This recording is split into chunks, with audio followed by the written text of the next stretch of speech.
webinar. My name is Deandra Durand. I'm the program assistant with the Russell Sage Foundation, and I'll allow my colleagues to introduce themselves as well.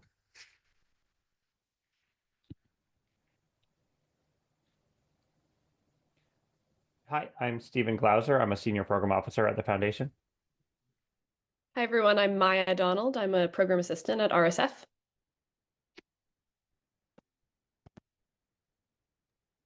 So before we get into further into our presentation, we're just going to go over some housekeeping notes.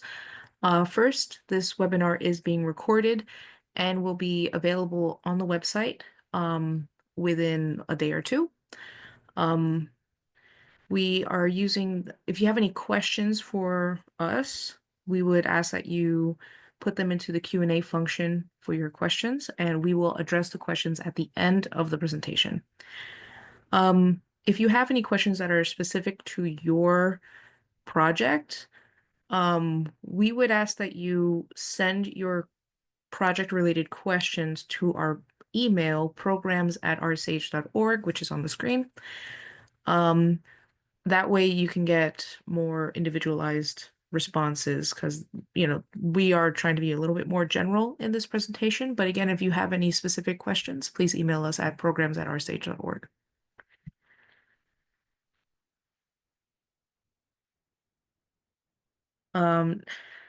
Here we have a quick agenda for our presentation. So first we're going to go very quickly about what RSF is and our overall mission. Then we'll go into our funding priorities, including our funding mechanisms and our programs and special initiatives. We'll then go over research grants, including deadlines and review process and application materials. And then we'll go into application tips and frequently asked questions. And without further ado, let's continue. So the Russell Sage Foundation is a relatively small foundation. We're based in New York City. We were founded in 1907 by Margaret Olivia Sage for the improvement of social and living conditions in the United States. For the first 30, 35 years or so, we took this pretty literally and were a source of institutional support and information for private social agencies providing direct support on topics like poverty reduction, social work, city planning, labor reform, housing, etc. Since 1945 or so, we've funded basic social science research with the goals of strengthening methods, data, theoretical core of social sciences, primarily psych, political science, econ, and sociology, as a means of better documenting and understanding some of the issues that we face in the United States. We have 5 main funding mechanisms for our research grants, 2 of which are regular research grants and 3 of which are research grants directed specifically at early career scholars. We'll focus most specifically on our core research grants, which are on the left-hand side of your screen today. These we separate into 2 categories, trustee grants and presidential grants. These aren't super relevant from the grantee side of things, but they just refer to whether or not the grant is approved by the RSF Board of Trustees or the RSF President, and to the budget amount, which is for trustee grants from $75,000 to $200,000, for presidential grants up to $75,000. You'll see this asterisk at the bottom of your screen. We cap our presidentials at $50,000, but PIs can request up to $75,000 for a qualitative study, or a study involving data collection, a study involving restricted use data, proprietary data, or a project that involves salary support for multiple assistant professor PIs. We allow indirects on our trustee grants. We do not allow indirect costs on our presidential grants. In terms of eligibility for these, the PI must have a PhD. The grant can be run for up to 2 years, and it's a 2-step application process where you'll submit an LOI, and then you'll submit, if pending positive reviews, you'll be asked to submit a full 20-page proposal. Our next LOI deadline is coming up on July 16th of this year. Turning to our early career grants, we've got 3 of these. Our main sort of flagship one is the Pipeline Grants Competition, which is a 1-year grant for 35,000 for individuals, 50,000 for teams. Who's eligible for this are non-tenured early career academics, excluding postdocs. The deadline for this is in October of every year, and it's a one-step application process. We also have a new program or a new early career grant program called the Causal Research on the Criminal Justice System program. It's a one-year grant for up to $100,000. Eligibility is tenure track assistant professors at U.S. institutions. The next deadline for this will be April of 2026. Lastly, we also have a dissertation research grants program, similar one-year grant, $15,000 max. And the eligibility is PhD students at U.S. institutions who are ABD. The deadline for this is in February of each year.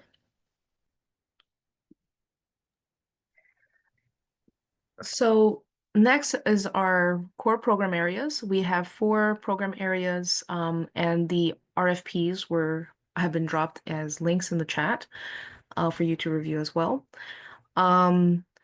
Basically, whenever we receive grant requests, they fall into any of these 4 main areas, which are the behavioral science and decision-making and context, future of work, social, political, and economic inequality, and race, ethnicity, and immigration.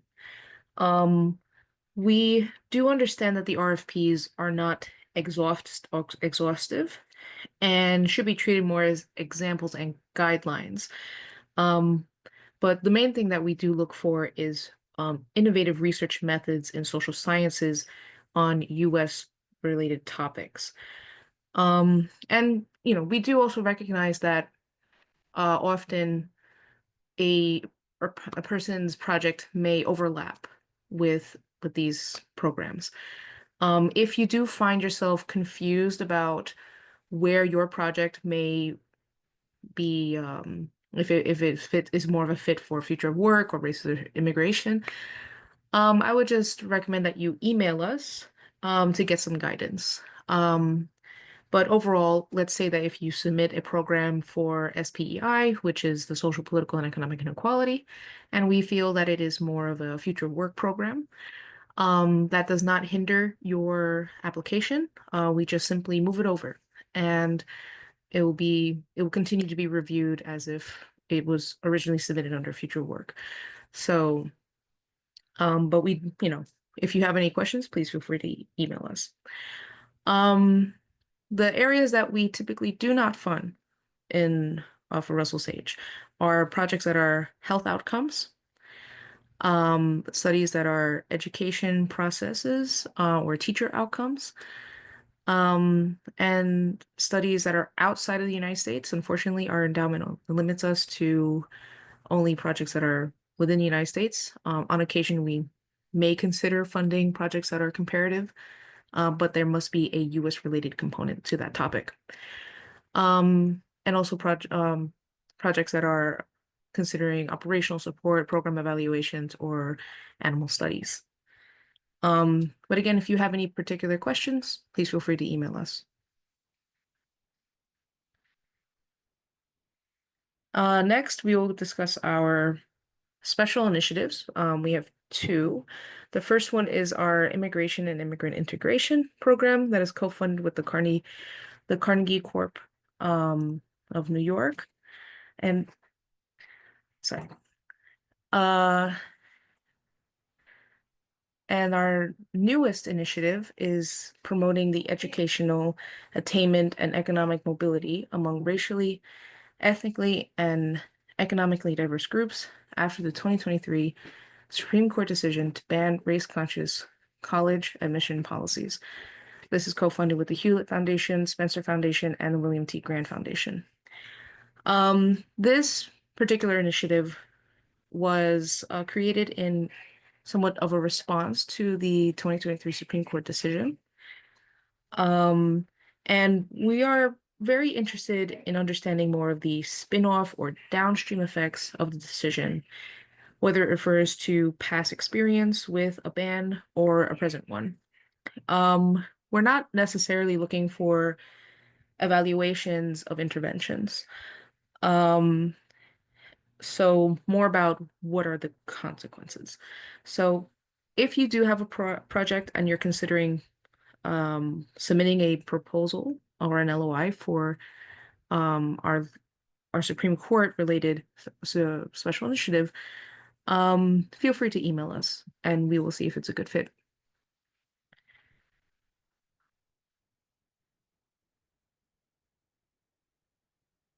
Okay, so our research grant, as my colleague had mentioned earlier, our next deadline for LOIs will be July 16th at 2 p.m. We do accept only applications through our Flux portal, which will be shared later. So please make sure to set up your Flux account way in advance of the deadline, just because our deadline day could be a little bit busy and our program may be, or our grant application may be a little wonky. So just make sure to submit your or set up your profile way in advance of the deadline. Research grants provide 1 to 2 year grants of up to $200,000 for research related in RSF core program areas, which were shared earlier. RSF does not restrict applications based on nationality or institution. Now, the Russell Sage Foundation, we have started going into a rotational basis for our program areas. So for this coming deadline on July 16th, we are going to be accepting grant requests, or I'm sorry, LOIs, under the Future of Work, Social, Political, and Economic Inequality, and the Supreme Court decision to ban race-conscious admission special initiative.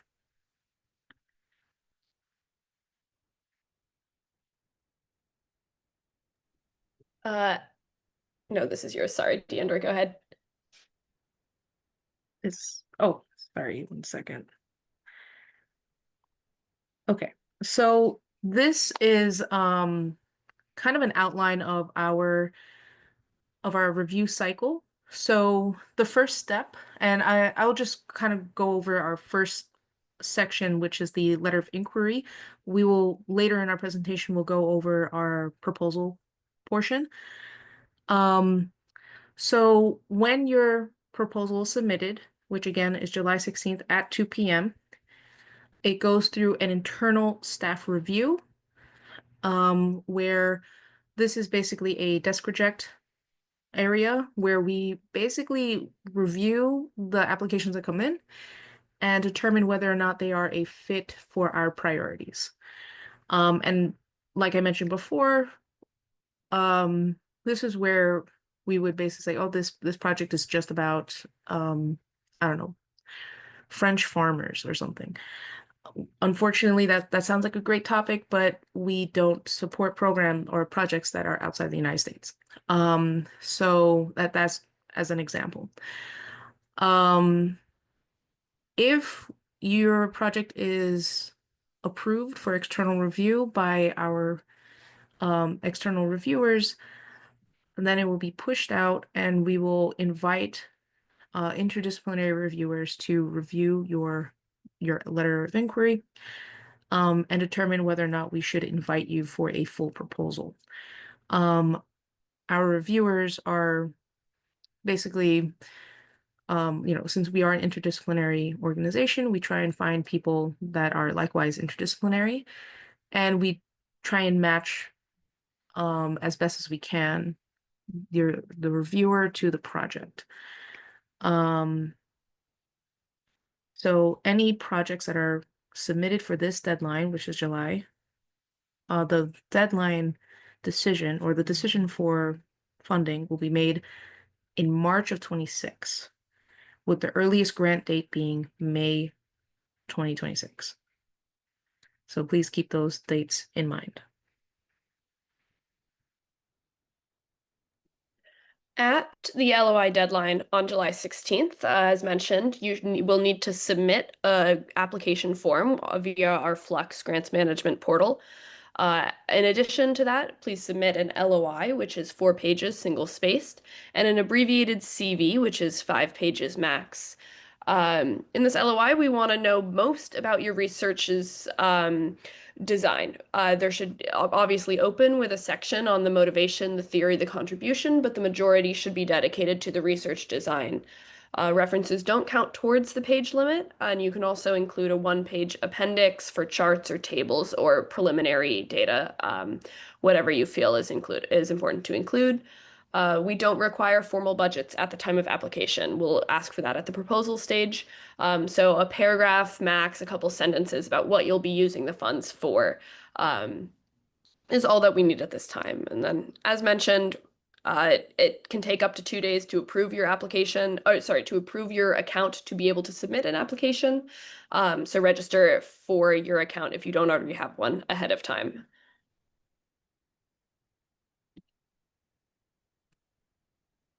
Okay, so again, what we're looking for in the review process, the goal of this presentation is to get you past the initial screening. So as I mentioned before, when you initially submit your LOI, it goes through an internal review with RSF staff, and we decide what is a good fit for our foundation. So what we are looking for are projects that are innovative in the social science research, that fits our funding priorities, that has a US focus, that their methods and method matches the research questions. So, no over promising things. Grounded in the prior research and literature, and sufficiently developed research methods. Some common reasons for desk rejects would be that the project is not a RSF priority. And what we mean by that is that it doesn't have a US focus. The project is centered on operational support, and it's a little too focused on outcomes of the that are not of interest of our foundation. So health outcomes or education outcomes. There may be a lack of sufficient detail. So maybe there needs to be stronger emphasis on the research question or the research design. Or there's not sufficient the literature review is not fully rounded, since again, this is a multi or interdisciplinary foundation. And some other possible reasons could be lack of clarity, or there's vagueness of the research design. RSF prioritizes research project with strong descriptive or causal design, and already receiving a large amount of support elsewhere. We desk reject at the internal review stage anywhere from half to 2/3 of the applications that we receive. So that's really the biggest hurdle that you have to get through. If you're sent for external review, we send it to interdisciplinary reviewers for a recommendation and feedback for the project. Because these are interdisciplinary reviewers, you should be addressing multiple different disciplines in your project, in your review of the theory, the relevant literature, and what your contribution will be. They're making the recommendation based on a couple of key questions. First, are these important and compelling research questions? Are they grounded in prior theory? Is the research design appropriate to address the research questions? I'd say that's probably the biggest one, and the biggest stumbling point for the applications that we get. Then also they're asked to comment on the likely contribution of the project to the field, and if the investigators have the appropriate qualifications to carry out the research as proposed. If you're receiving sufficient support from our external reviewers, you'll be asked to respond to these reviews and given 2 weeks to a month to respond. This occurs twice during the application process. First, after you've submitted the LOI and have been invited to submit a proposal, you'll be asked to respond to comments as part of that submission. And then at the proposal stage, it'll be sent back out for external review, and then you'll be given about 2 weeks to respond to those reviews. So, our next section, well, in this slide, we'll be going over when you are submitted or if you are invited to submit a proposal. So for any LOIs that are submitted for the July 16th deadline, if you are selected to be invited for submission of a full proposal, those invitations should go out by mid-September of this year. The proposal deadline will be October 27th, again at 2 p.m. After those proposals are submitted, they are going to go through a second round of external review. And typically we do try and get the same reviewers that had reviewed at the LOI stage as well. However, sometimes, people's schedules may not allow them to review, so you may get a new reviewer who did not review for you at the LOI stage. But typically we try and get the same people. If you are positively reviewed by external reviewers, we will invite a select number of the proposals to respond to the reviewer comments. And you'll typically have about 2 weeks to complete those responses. And once those responses are received, they are going to be sent off to their to the advisory committee that is under whatever program that is. So there is an advisory committee for the Future of Work program, for the Race, Ethnicity, Immigration, etc. And so once they are reviewed again by the advisory committee, depending on whether or not the project is a presidential grant or a Board of Trustee grant, it will either be approved by the president or by the Board of Trustees at the board meeting, which for these grants would be March of 26. So that is the complete set.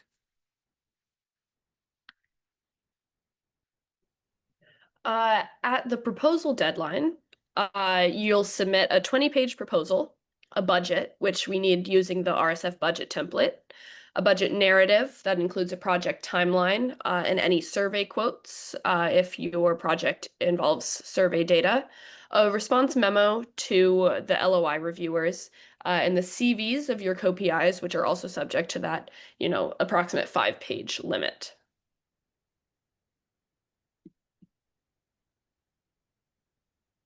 So some tips and suggestions for anyone submitting a proposal.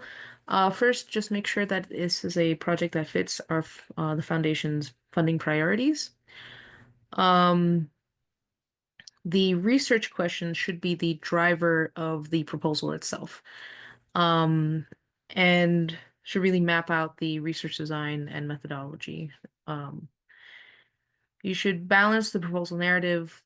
Don't devote too much time to the investigator qualifications or if it is a good fit with the Russell Sage Foundation, because you are limited to the space. These are 4-page single spaced LOIs, and we want to make sure that you have enough space to or that you use the time and space of your LOIs to really talk about your research design. We have your CVs. We can see what your qualifications are. And if it is written well, then we could see how it aligns with our funding priorities. You should provide a lot of information on the methods that you'll be using for your project. don't overpromise or exaggerate. Just tell us what is possible and something that is realistic. Because that will be pointed out by not only internal staff, but by even the external reviewers. You should demonstrate in your LOI as well any strengths and limitations to your research methods, design, or analysis. And if you are invited to respond to reviewer comments, please make sure to answer them in depth and as graciously as possible. And if you have any questions, feel free to email us or to review our frequently asked questions. And please make sure to submit a registration for our Flux portal in advance, at least 48 hours in advance of the deadline, since these registrations are manually managed. So A couple more resources that are of note. RSF has an open access interdisciplinary journal. You can find it at rsfjournal.org. We also have a dataset repository with links to the datasets that have been produced through RSF funding. You can find that at the link on this slide. Lastly, if you're looking maybe not to submit for this deadline, but maybe for some future deadlines, we have that information available on our website. I think we can open up the floor to the Q&A. Thanks so much for attending.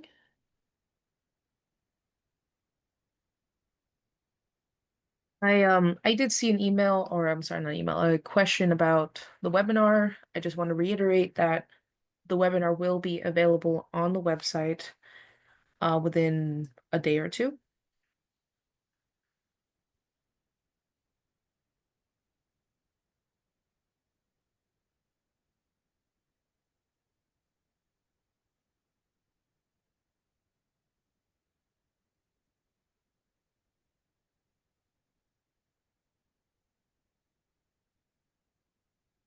I can also drop some links in here as well. So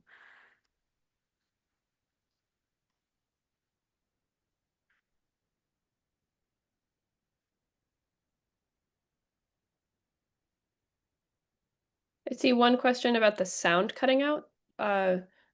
Stephen or Deandra, were you able to hear okay? I was able to hear you, Deandra. I was able to hear fine. Okay, Okay. now it's back. Okay. Thank you.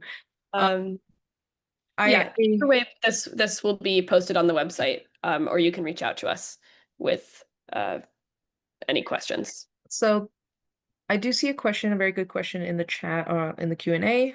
For the pipeline grant competition, can this be used for preliminary data collection and instrument testing? Stephen, I know you're on the line, but my understanding that is no, that you cannot use our grant money for preliminary data and instrument testing. Is that correct? That's true for our regular research grants. For the pipeline grants, we're a little bit more willing to do preliminary work like that. So the answer is a little bit of an it depends. We generally like to see that an instrument has at least been pre-tested a little bit. And that doesn't necessarily mean like at a wide scale or anything like that. We just wanted to make sure that the questions have been sort of validated in some way. But that might be an it depends. Please email us. We are generally, for the pipeline grants and our dissertation research grants, a little bit more forgiving for early career scholars who may be also at institutions where it's harder to get some startup funds to do some of those preliminary data collection or instrument testing. So you can send us an email with some more information and I can give you a better answer. I also see here there's a question about can you elaborate on the example of comparative study on US and other countries you mentioned earlier, how it ties back to the US? Yes, I could provide an example. So a few years ago, we received a LOI that was looking into US deportees to Mexico. And they were going to do a lot of their field research in Mexico itself. Now, typically we would probably say, no, we're not going to do this because it's in Mexico. However, since these were US deportees, and this was a research project that kind of centered on US immigration policies and the impacts that our policies have had on US deportees, then this was kind of that gray area. Yeah, this one kind of that we can support because it is centered on US immigration policy. Um, so I hope that's helpful. Stephen, I don't know if you have any other examples. There's some other examples that I can think of where the data that would be best used to answer a question are just not possible to be collected in the United States, or not possible, that do not exist in the United States. We had a few years ago funded some work using like the UK Biobank data, and that's just something that does not exist in the US, but some of the conclusions from those studies could have implications for the United States. At our last board meeting, our board was actually not in full agreement over what pertaining to the United States meant. So there's some arguments about that. So we're very much in a sort of it depends. Give us some more information about your project when you email us, and then we can maybe have a better idea. But sometimes it means that we only fund the US portion of the comparative project. Other times it means, this can't be done in the US, so we would fund it even though it's data from outside the US or something like that. Mhm. Another question I see here is what information should be included in a full proposal? Is it a more detailed LOI? Essentially. So the LOI is kind of a snapshot of your project, and should really try and focus on the methods primarily, because you want to show that what has been done and what can be done, right? For the proposal, which could be up to 20 pages, and that doesn't include the any appendices or references or any charts and figures. So it's just kind of giving more information, more details that couldn't be provided in a 4-page LOI. Also, when you are asked to submit a full proposal, you are not only submitting the 20-page proposal, but you're going to submit a budget justification, and a response memo to your LOI reviewers. And also if you have any co-PIs, and you also submit their CVs as well. But also just as an FYI, for the LOI and proposals, any references, charts, if you're doing survey and you have a survey guidebook or guideline, then that is not included as part of the page limitation.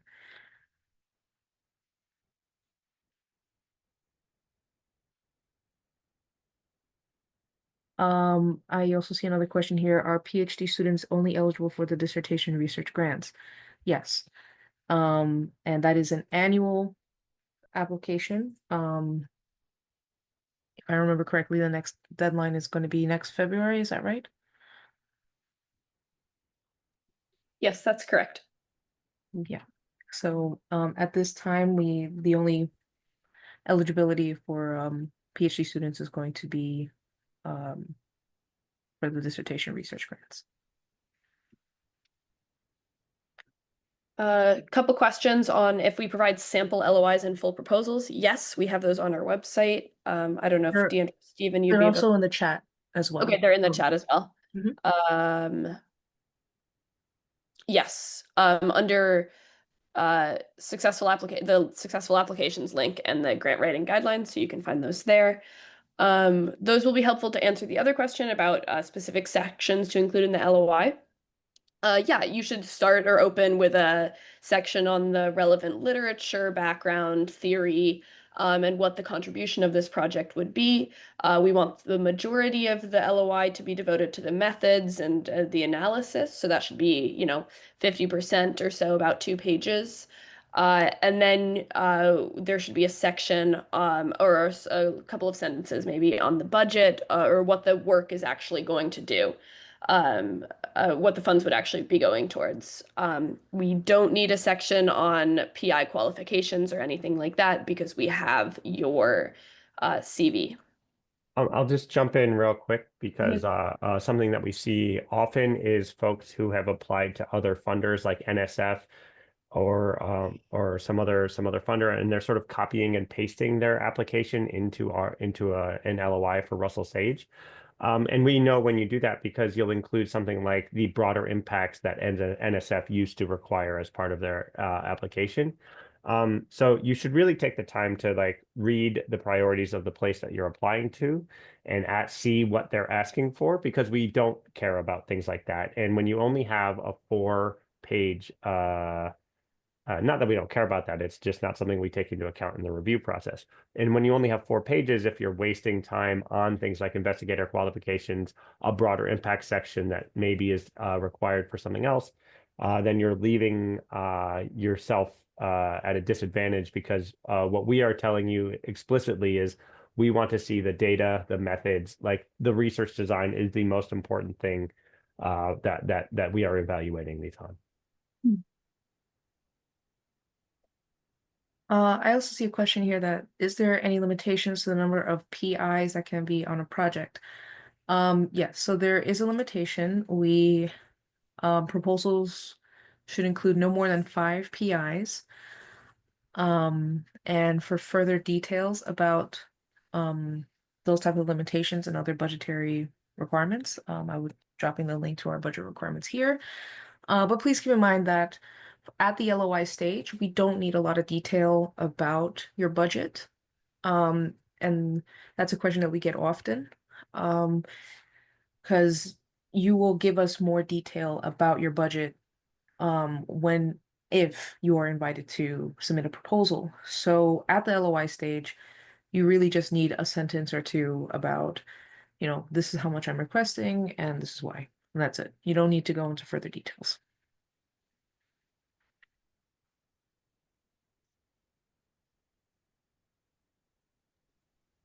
We don't have a specific font that we request. 12-point font is the standard font size that LOIs should be in. If you're gonna don't submit an LOI where the font size is too small, because our internal reviewers will be grumpy and probably vote to desk reject.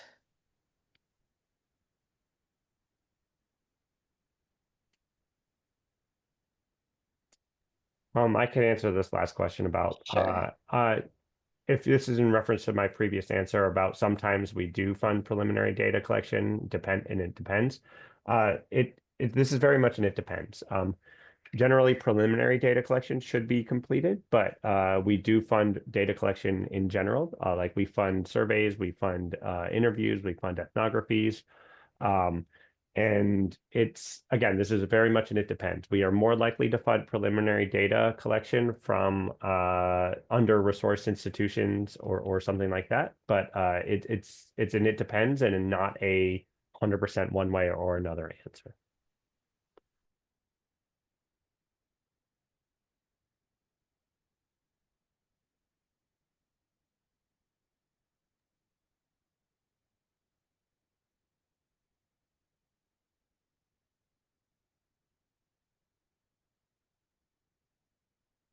A follow-up question that I'm seeing, yeah, I think this is something that we'd fund if you have the preliminary data and analysis for a state and want to expand that project. But you can always send an email to programs@oursage.org, and we can, with more details about your project, and we can give you a more specific answer there.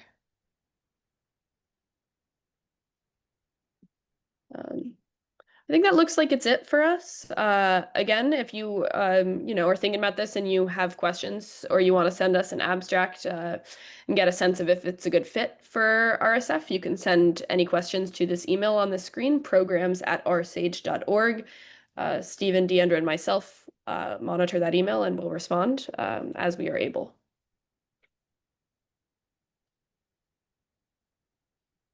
Thank you so much for joining. Have a good day.